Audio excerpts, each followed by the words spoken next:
Halo semuanya, balik lagi di channel ME Consulting. Dan di video kali ini kita akan membahas aturan pajak yang baru ya, yang dimana baru minggu lalu terbit, tapi beberapa hari ini cukup banyak yang membahas begitu ya. Dan mungkin banyak orang yang salah paham ataupun seperti apa. Nah, di video kali ini kita akan cobalah bahas ya sejelas-jelasnya, dimana kalau teman-teman yang mungkin udah ngikutin saya udah cukup membahas di thread ya, poin-poin perubahan akan aturan PP 20 tahun 2026. Ini adalah aturan pajak yang dinanti-nantikan sebetulnya dari awal tahun 2025 yang menjadi nasib atas tarif UMKM yang sebetulnya berakhir di tahun 2024 untuk wajib pajak orang pribadi ya yang masa pakainya sudah habis ya, karena memang aturannya itu sebelumnya dari 2018 ya Bapak Ibu, dan diperpanjang ya sampai dengan 7 tahun. Nah, 2024 itu seharusnya sudah habis ya. Tapi di tahun 2025 Ibu Sri Mulyani memberikan press conference ya waktu itu ya, mengumumkan belum ada dasar hukumnya, tapi diumumkan akan diperpanjang sampai dengan 2025 ya, tapi dasar hukumnya belum ada sama sekali. Kemudian Ibu Sri Mulyani digantikan oleh Pak Purbaya. Pak Purbaya menjanjikan diperpanjang sampai 2029. Ya, sampai dengan April 2026 dasar hukumnya masih belum ada, dan akhirnya di Mei ya, di Mei 2026, 29 Mei dasar hukumnya akhirnya terbit juga ya untuk perpanjangan tarif 0,5% ini. Oke, kita langsung aja ya untuk ngebahas ya. Aturan ini sebenarnya yang bikin beda dan yang paling signifikan tuh apa sih ya? Nah, saya sudah membaginya menjadi 13 poin ya, Bapak Ibu. Dan kita akan coba bahas satu persatu. Kita langsung aja ya, di sini udah melihat ya, kita semua adalah aturan terbarunya yaitu PP 20 tahun 2026 tentang perubahan PP yang sebelumnya nomor 55 tahun 2022 tentang penyesuaian pengaturan di bidang pajak penghasilan. Nah, aturan yang direvisi di aturan ini itu tidak merubah semuanya di PP sebelumnya ya. Jadi buat yang tidak diatur di PP yang baru ini, nah yang di PP 55 ataupun di aturan sebelumnya masih berlaku ya. Jadi tidak ada yang berubah. Yang berubah adalah poin-poin yang ada di PP ini. Oke, kita langsung aja ya. Kita akan masuk ke poin pertama dari perubahan PP 20 tahun 2026 ini. Ya, buat Bapak Ibu yang tahu, tarif UMKM itu sebelumnya bisa dipakai oleh semua ya, oleh semua badan hukum ataupun wajib pajak ya. Wajib pajak pribadi, orang pribadi ataupun badan hukum, koperasi, CV, PT, ya itu bisa dipakai selama omsetnya tidak lebih dari 4,8 M. Tapi di aturan terbaru ini ya, kita bisa lihat nih ya, di pasal 56 ya, yang berhak ya memiliki ataupun menggunakan tarif ini adalah orang pribadi ya, orang pribadi, kemudian PT perorangan ya, dan kemudian adalah yang terakhir koperasi ya. Kita coba lihat dulu ya aturan di mana ya. Aturannya di sini ya. Nah, ini ya. Pasal 57, wajib pajak dalam negeri yang memiliki peredaran bruto tertentu ya, dikenai pajak penghasilan 4,8 M ya peredarannya. Itu hanya wajib pajak orang pribadi, PT perorangan ya. Kemudian ada koperasi ya. Jadi hanya 3 aja. Kalau dulu sebelumnya masih bisa CV, PT biasa itu bisa, sekarang cuma 3 aja. Nah, banyak diantaranya yang masih bingung tuh, PT perorangan itu seperti apa sih? Nah, PT perorangan itu adalah badan hukum di mana cuma satu orang aja yang menjadi pendirinya dan tidak terbagi atas saham ya Bapak Ibu. Jadi kalau misalkan mau ngambil keuntungan dari PT perorangan, bentuknya masih berupa dividen, bukan prefer seperti CV. Ya, itu tuh poin yang paling pentingnya adalah 3 jenis wajib pajak aja yang bisa menggunakan 0,5% ya, mulai 22 April 2026 sesuai dengan tanggal diterbitkannya aturan ini ya, di sini ya Bapak Ibu ya. Nah, ini di sini ya. 22 April diundangkannya. Jadi berlaku 22 April. Nah, kemudian yang kedua ya, 0,5% ini tidak berlaku bagi PT perorangan yang memiliki keahlian khusus. Nah, itu ada di pasal sini nih ya, pasal 56 kalau nggak salah ya. Nah, ini ya.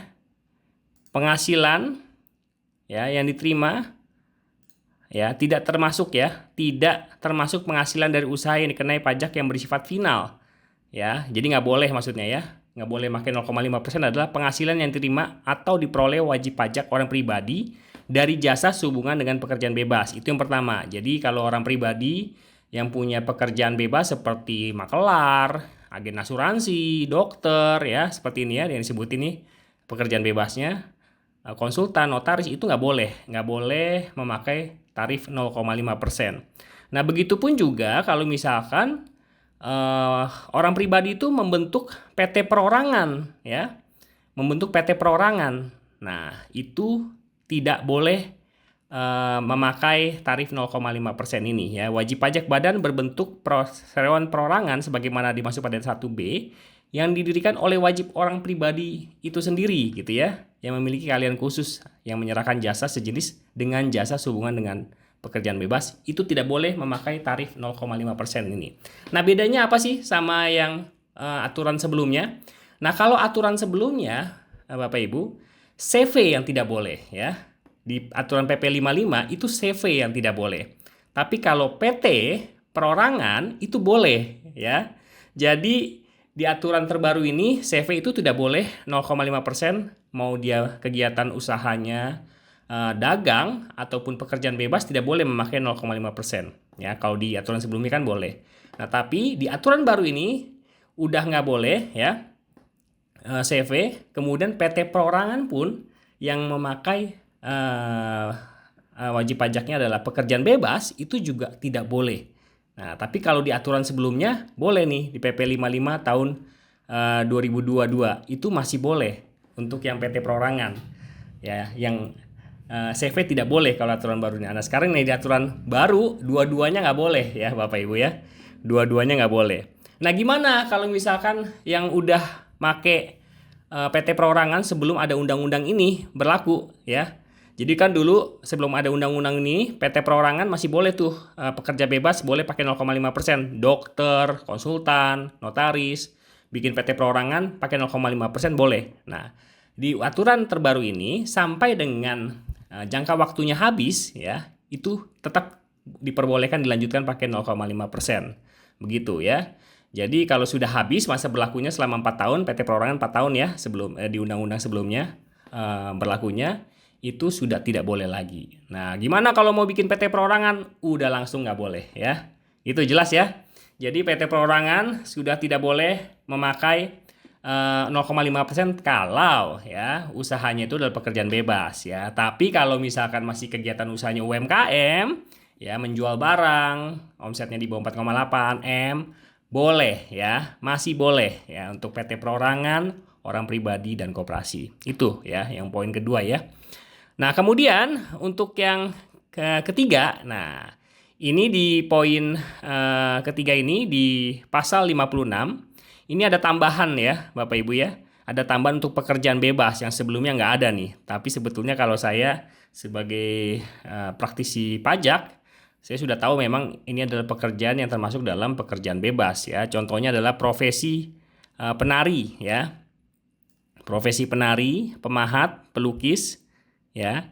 Ini sebelumnya nggak ada di aturan PP 55. Ini coba kita lihat ya, PP 55 ya. PP 55 tahun 2022 pasal 56. Kita coba lihat. Ya. Pasal 56 ini nggak ada tuh ya. Penari nggak ada.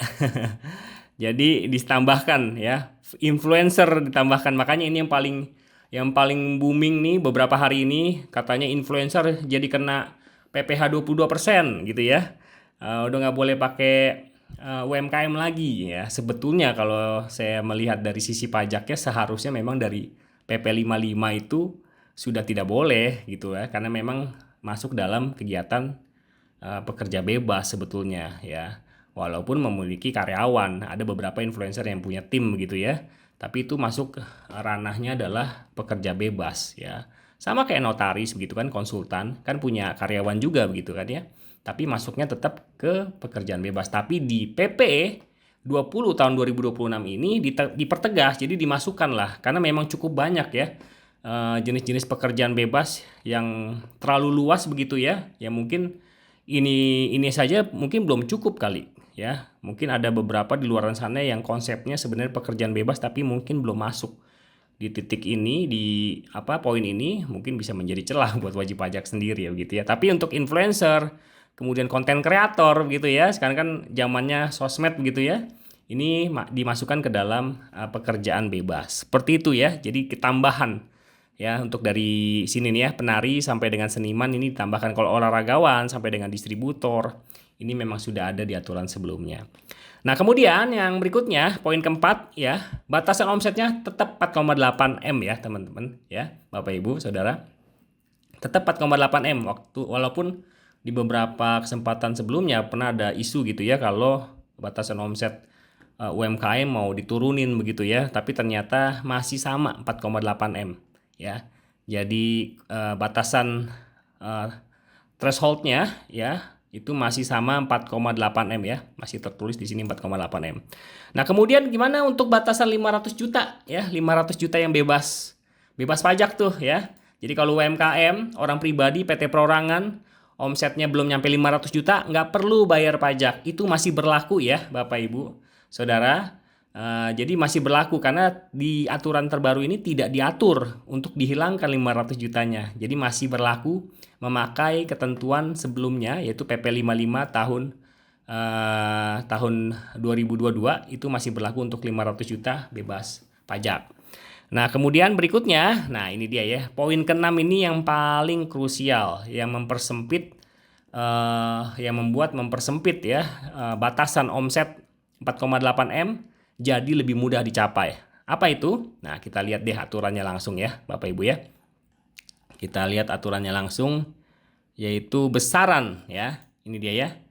Besaran peredaran bruto sebagaimana dimaksud pada pasal 57 yaitu 4,8 M tadi merupakan ya jumlah keseluruhan peredaran bruto atas penghasilan dari usaha dan jasa sehubungan dengan pekerjaan bebas selama 1 tahun dari tahun pajak terakhir sebelum tahun pajak bersangkutan. Baik ya, nih lihat ya, dengar ya, baik yang dikenakan pajak penghasilan yang tidak bersifat final maupun bersifat final ya, termasuk peredaran bruto yang diterima oleh luar negeri ya, dari luar negeri maksudnya. Ya, kemudian termasuk imbalan dan lain-lain gitu ya. Dan kalau Bapak Ibu ya statusnya suami istri begitu ya. Kalau dulu asumsinya dipecah biar pisah harta begitu, biar omsetnya batasannya nambah jadi 9,6 ya. Nah, di aturan ini dipertegas ya. Saya bahasnya dipertegas karena di aturan sebelumnya memang sudah diatur kalau omset itu harus digabung. Jadi maksudnya gimana? Kalau misalkan omset suami istri ya, keduanya itu yang tadi si suami misalkan 3M ya. Kemudian si istri punya usaha juga omsetnya 4M ya. Nah, kalau ditambahkan kan 7M tuh ya. Nah, maka dari itu si suami dan istri tidak boleh memakai tarif UMKM ya. Tidak boleh. Ya, jadi digabung dari situ. Nah, di aturan sebelumnya penggabungan ini hanya dilihat dari satu usaha saja ya. Dilihat dari satu usaha saja, tapi di aturan yang baru dilihat bukan dari hanya satu usaha saja, tapi dilihat juga dari penghasilan yang diterima dari pekerjaan bebas, penghasilan secara tidak final dan penghasilan dari luar negeri. Jadi diperluas potensi penghasilan yang diterima kemudian digabung apakah sudah lewat 4,8 M atau belum. Kalau sudah lewat tidak boleh memakai tarif 0,5%. Nah, inilah yang cukup banyak menjadi pembicaraan ya, perbincangan, perdebatan ya. Jadi semakin cepat begitu pencapaian batasan omsetnya 4,8 M. Dan bukan hanya suami istri ya Bapak Ibu. Kalau misalkan suami istri itu mempunyai anak yang belum dewasa ataupun di bawah 18 tahun, kalau si anak itu punya penghasilan entah dari hadiah bernyanyi, hadiah ikut lomba, itu juga ikut digabung. Jadi benar-benar semakin menambah ya komponen penggabungan dari omset untuk mencapai 4,8 M. Nah, banyak yang salah kaprah untuk yang aturan ini. Tadinya suami istri katanya gitu ya, nggak digabung. Kok sekarang malah digabung? Sebetulnya dari aturan sebelumnya ya di PP 55, ya PP 55 ini ya. PP 55 tahun 2022 ya, kita coba lihat aturannya ya. PP 55 pasal 58 ya, pasal yang sama ya Bapak Ibu ya. pasal yang sama ini sudah diatur kalau ya besarnya peredaran bruto tertentu sebagaimana dimaksud dalam pasal 57 merupakan jumlah peredaran bruto 1 tahun dari tahun pajak terakhir sebelum tahun pajak bersangkutan yang ditentukan berdasarkan keseluruhan peredaran bruto dari satu usaha aja nih, dari usaha aja, termasuk peredaran bruto dari cabang ya. Jadi cuma dari satu usaha aja. Tapi udah diatur tentang suami istri. Kalau si suami istri ini ya menghendaki perjanjian pemisahan harta ya ataupun memilih terpisah, ya nggak harus digabung Bapak Ibu ya, tapi yang memilih terpisah pun omsetnya harus digabung. Nah, itu juga diatur sebagaimana pasal 8 ya, ini Undang-Undang Penghasilan. Ya, besarnya peredaran bruto sebagai dimaksud pada ayat 1 ditentukan berdasarkan penggabungan peredaran bruto usaha dari suami dan istri ya. Jadi memang untuk suami istri ini untuk yang memilih terpisah pun itu memang sudah diatur di aturan sebelumnya, tapi di aturan yang baru ini ditambah lagi ya komponen penghasilannya ya. Jadi kalau secara hitung-hitungan seharusnya jadi semakin cepat untuk mencapai 4,8 M. Itu ya. Nah, kemudian banyak yang nanya ya di beberapa postingan saya ya di sosmed gitu ya. Itu penghasilan finalnya seperti apa, Pak ya? Penghasilan tidak finalnya seperti apa? Ya, apakah deposito, maksudnya bunga deposito gitu ya. Terus kalau kita punya sewa, apakah masuk atau enggak tuh ya. Nah, saya udah nanya ya ke bagian pelayanan perpajakan ya di informasi-pajak.go.id, mereka jawab gitu ya. Kalau terkait dengan ketentuan peredaran bruto PP 20 2026 ya disampaikan baik yang dikenai pajak penghasilan yang tidak bersifat final maupun yang bersifat final, termasuk peredaran bruto yang diterima atau diperoleh luar negeri tadi ya, syaratnya. Dalam hal ini yang dimaksud penghasilan yang dikenai pajak penghasilan yang dikenai pajak penghasilan yang bersifat final secara umum dapat mengacu pada pasal 4 ayat 2 ya. Yang seperti kita tahu pasal 4 ayat 2 ya itu adalah PP yang mengatur ya, maksudnya undang-undang pajak penghasilan yang mengatur tentang rincian penghasilan yang bersifat final, antara lain yaitu undian ya, deposito, kemudian transaksi jual beli saham ya, kemudian transaksi pengalihan harta tanah dan bangunan, jasa konstruksi. Nah, ini jasa konstruksi juga cukup besar gitu ya, usaha real estate begitu ya. Nah, ini masuk ya.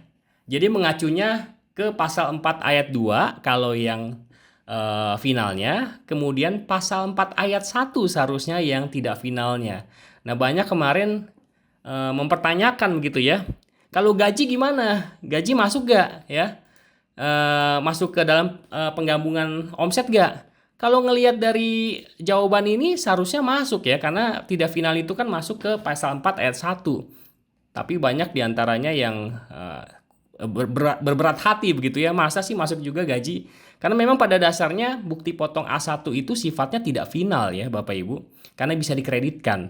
Jadi saya memang dari awal sudah agak curiga untuk yang poin ini ya, pajak penghasilan dan pajak penghasilan yang tidak final dan final ini memang cukup memberatkan, karena memang mungkin satu orang penghasilannya bisa dari macam-macam gitu ya. Tapi sepertinya yang paling masuk akal memang mereka akan mengacunya ke PP Undang-Undang Pajak Penghasilan ayat 1 dan ayat 2. Nah, kita coba lihat aja lah nanti ke depannya. Apakah banyak yang memprotes, nanti akan mungkin diberikan seperti undang-undang penegasan begitu terkait ini, kita tunggu aja. Tapi kayaknya kalau saya lihat memang mengarahnya ke sana ya. Banyak yang berasumsi, oh selama bukan kegiatan usaha nggak perlu digabung. Kalau saya kok ragu ya. Karena di sini tidak dikatakan begitu ya. Baik yang kegiatan usaha final ataupun tidak final, enggak, dia ngomongnya gini aja, baik yang dikenaikan pajak penghasilan yang tidak final maupun bersifat final. Dan ini mendukung contoh penjelasannya di bawah nih, kan ada penjelasannya ya Bapak Ibu. Pasal 58 kita coba lihat ya, pasal 58 ayat 1. Pasal 58 ayat 1 kita coba lihat ke bawah, kita coba bedah ya undang-undangnya ya, kita bahas sama-sama ya teman-teman. Nah, pasal 58 ayat 1, nah ini dia ya. Nah, di sini diberikan contoh begitu ya. Salah satunya adalah yang misalkan kita ambil contoh yang ada sewa nih, kayak seingat saya nih ya. Sebentar saya lihat dulu ya. Nah, ini dia ya. Contoh satu ya, perseroan perorangan XY terdaftar sebagai wajib pajak pada tanggal 20 September 2026. Selama tahun pajak 2026, perseroan perorangan ini maksudnya PT Perorangan ya. XY menerima atau memperoleh penghasilan dari usaha persewaan gedung yang dikenai pajak penghasilan yang bersifat final berdasarkan peraturan pemerintah yang mengatur mengenai pajak penghasilan atas penghasilan dari persewaan. Jadi dia memang hanya mengambil contoh dari sewa ya, kegiatan sewa gitu ya. Nah, di sini memang dituliskan penghasilan dari usaha sewa ya, usaha sewa ya dari contohnya ya. Tapi cuma dikasih contohnya untuk objek pajak final yang sewa aja. Apakah cuma sewa doang yang digabungkan? Penghasilan-penghasilan lain yang bersifat final apakah tidak dimasukkan? Nah, kita juga masih, kalau saya pribadi sih memang masih kayak abu-abu gitu ya. Tapi kalau lihat dari aturan yang dasarnya, di mana dikatakan penghasilan yang bersifat final dan tidak final ya, sepertinya ini lebih mengarah ataupun mengacu ke PP Undang-Undang Pajak Penghasilan ayat 4 pasal 4 ayat 1 dan 2 ya. Untuk yang satu adalah tidak final, yang dua adalah final. Nah, itu sih kalau menurut pandangan saya ya. Nanti treatmentnya seperti apa kita tunggu aja nanti ya. Bagaimana mungkin ada sosialisasi yang lebih lanjut dari DJP begitu ya. Karena memang poin 6 ini memang cukup krusial menurut saya. Maksudnya adalah perubahan yang cukup besar begitu ya, dibandingkan perubahan-perubahan yang lain. Nah, kemudian ini juga salah satunya yang terbesar juga ya di poin ke-7, di mana untuk khusus orang pribadi dan PT Perorangan ya tidak lagi ada jangka waktu. Artinya PT Perorangan dan orang pribadi ya bisa memakai tarif 0,5% selamanya ya. Tidak ada jangka waktu, selamanya, selama sesuai dengan ketentuan di mana peredaran gabungan omsetnya tidak lebih dari 4,8 M. Seperti itu ya. Kemudian yang poin ke-8, nah untuk koperasi dikasih batas waktunya ya, yaitu 4 tahun, sama seperti sebelumnya ya, tidak berubah dari aturan sebelumnya. Untuk koperasi jangka waktu penggunaan 0,5%-nya adalah 4 tahun. Nah, kemudian di poin ke-9 ya, surat keterangan pajak penghasilan bersifat final ya, yang sudah ada, yang teman-teman sudah terbitkan, sudah didapatkan SKB-nya ya, surat keterangan memakai tarif 0,5% sebelum aturan ini diterbitkan itu masih berlaku ya teman-teman, masih berlaku untuk tahun pajak 2025 sampai dengan 2026 ya. Untuk mungkin teman-teman yang badan usahanya CV ataupun PT yang sebenarnya di aturan yang baru sudah tidak diperbolehkan, tapi kalau masih ada surat keterangan bebasnya ya, yaitu tidak boleh dipotong PPh-nya selain 0,5%, itu masih berlaku selama jangka waktu penggunaan tarif 0,5%-nya masih belum habis, seperti itu. Nah, kemudian yang poin ke-10 ya, khusus wajib pajak perorangan yang berdasarkan PP 55 tahun 2022 ya. Ini aturan yang di titik ini nih ya, teman-teman. Ya, ini saya coba gambarkan lebih jelas aja ya. Yang seharusnya batas waktu pemakaian 0,5%-nya habis nih. Jadi kan waktu 2024, 2025 banyak yang galau gitu ya. Ini gimana nih, kita masih bisa pakai 0,5% lagi apa enggak nih ya? Atau udah mulai pakai tarif norma ya, padahal sudah diumumkan oleh dua menteri ya, dua menteri yang berbeda kalau akan diperpanjang. Nah, di aturan PP 20 tahun 2026 ini seperti dipertegas lagi aja kalau nggak apa-apa kemarin yang pakai 2024, yang waktu 2024-2025, maksudnya 2026 ini ya, yang masih pakai 0,5%, nggak apa-apa dilanjutkan aja, nggak salah kok gitu loh. Ibarat kata kayak dipertegas aja kalau nggak kenapa-napa, nggak jadi masalah kalau masih pakai 0,5% waktu di tahun 2025 dan tahun berjalan yang sekarang ini 2026, walaupun sebelumnya belum ada dasar hukumnya. Seperti itu teman-teman ya. Nah, kemudian yang poin ke-11 ya. Poin ke-11 adalah kalau ya CV, PT, BUMN, BUMDes ya, yang saat ini di aturan yang baru tidak diperbolehkan memakai tarif 0,5%. Ini jadi kita bahas yang ini ya. Kalau misalkan batas jangka waktunya masih ada ya, contoh misalkan ya, Ada PT yang baru dibuka, PT biasa ya, bukan PT perorangan. Ada PT yang baru dibuka tahun 2025 ya, Januari misalkan gitu ya. Nah, ini kan aturan ini belum ada. Nah, PT itu kan jangka waktunya itu kan 3 tahun ya, 3 tahun. Nah, itu masih bisa pakai 0,5% untuk tahun pajak 2025, 2026, 2027. 2028 sudah tidak bisa lagi ya. Jadi seperti itu. CV, batas waktunya, jangka waktunya 4 tahun. Baru buka banget nih 2026 ya, Januari 2026 CV. Masih baru buka baru gitu, CV baru. Nah, itu tetap bisa pakai 0,5% selama ketentuannya dipenuhi ya, omset 4,8 M selama 4 tahun, berarti 2026, 2027, 2028, 2029 ya. Terakhir itu adalah 2029. 2030 sudah tidak boleh lagi pakai tarif 0,5%. Seperti itu ya, Bapak Ibu ya. Jadi ini teman-teman ataupun yang baru buka PT ataupun CV, BUMN ya, BUMDes dan lain-lainnya masih pakai 0,5% sebelum undang-undang ini diundangkan gitu ya, diterbitkan, itu masih diperbolehkan memakai tarif 0,5% sampai jangka waktunya habis. Nah, khusus PT perorangan, nah ini dia. PT perorangan agak lain nih ya. PT perorangan itu kan sebenarnya sudah tidak boleh memakai tarif 0,5% kalau kegiatan usahanya terkait dengan pekerjaan bebas ya. Kalau di aturan sebelumnya PP 55 boleh tuh. Nah, di PP yang baru ini tidak boleh. Nah, itu masih bisa diperbolehkan ya memakai tarif 0,5% sampai akhir tahun 2026 ya. Ingat tuh ya, PT perorangan yang kegiatan usahanya berdasarkan pekerjaan bebas ya masih bisa pakai 0,5% sampai dengan tahun 2026.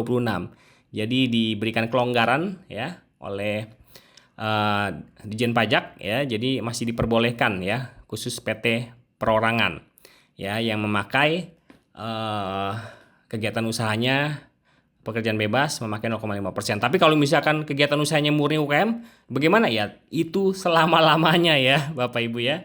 Tidak ada batas waktu. Nah, kemudian yang terakhir ya, poin ke-13 ya. Nah, sebetulnya aturan ini adalah tujuannya apa sih? Agar wajib pajak yang benar-benar murni UMKM bisa menikmati benefitnya.